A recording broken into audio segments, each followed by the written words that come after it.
सध्या सोशल मीडियावर व्हायरल होत असलेल्या या गणपती मंदिराचा शोध घेण्यासाठी आम्ही निघालो. परंतु आम्हाला वाटेतच रस्त्यालगत सुंदर कलाकृती असलेले एक भव्य मंदिर पाहायला मिळाले आणि तिथे थांबण्याचा मोह आम्हाला आवरलाच नाही. चला तर मग जाऊया आजच्या प्रवासाला.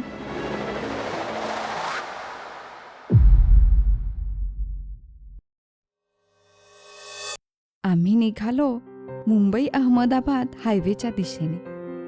निसर्गाचे सुंदर नजारे बघत आम्ही येऊन पोचलो हायवेवर. हायवेवरून जात असताना ऊन सावलीचा लपंडाव चालूच होता. तेवढ्यात आमची नजर पडली हायवे लगत असलेल्या भव्य दिव्य मंदिराकडे.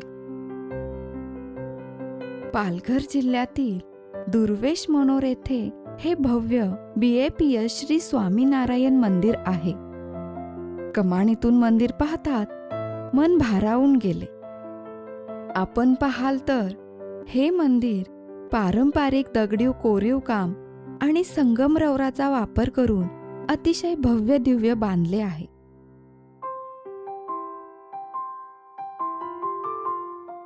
मंदिराच्या आजूबाजूला सुंदर बगीचा आहे.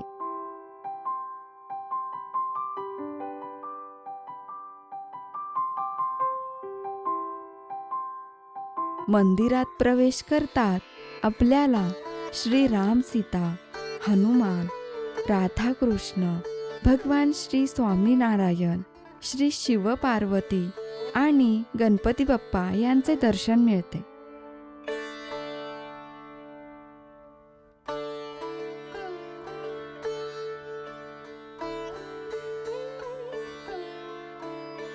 आम्हाला स्वामींच्या मूर्तीवर स्वतःच्या हाताने अभिषेक करण्याचे भाग्य लाभले.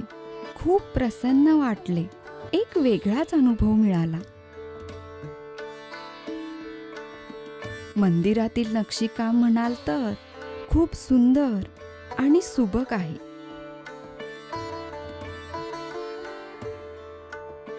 मंदिरात दर्शन घेऊन मन भरले होते, पण पोट अजून रिकामीच होते.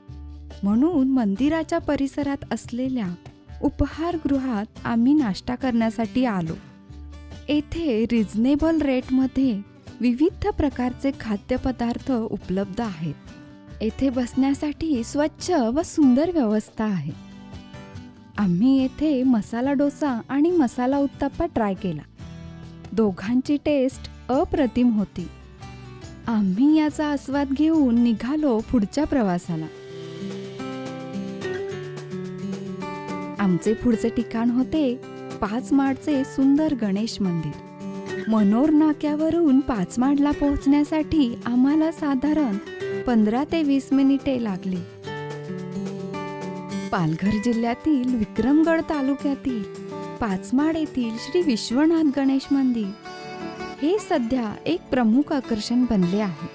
हे रंगेबिरंगी गणेश मंदिर पाहण्याची आम्हाला खूप उत्सुकता होती. या मंदिराला अतिशय सुंदर आणि उठावदार रंगकाम करण्यात आले असल्यामुळे हे मंदिर दुरूनही उठून दिसते.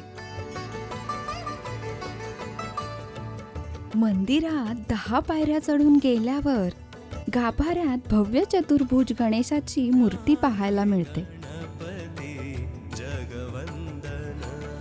गणपती बाप्पाला पाहून मन प्रसन्न झाले.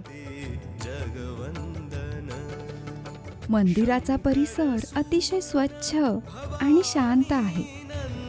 मंदिराभोवती छोटासा बगीचा आहे.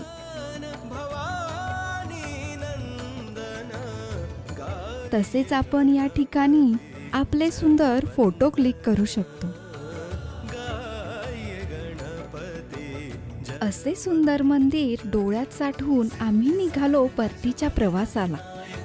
तुम्हाला या व्हिडिओमधील माहिती आवडल्यास व्हिडिओला लाईक व एक सुंदरशी कमेंट करा व चॅनलला सबस्क्राईब करायला विसरू नका. धन्यवाद.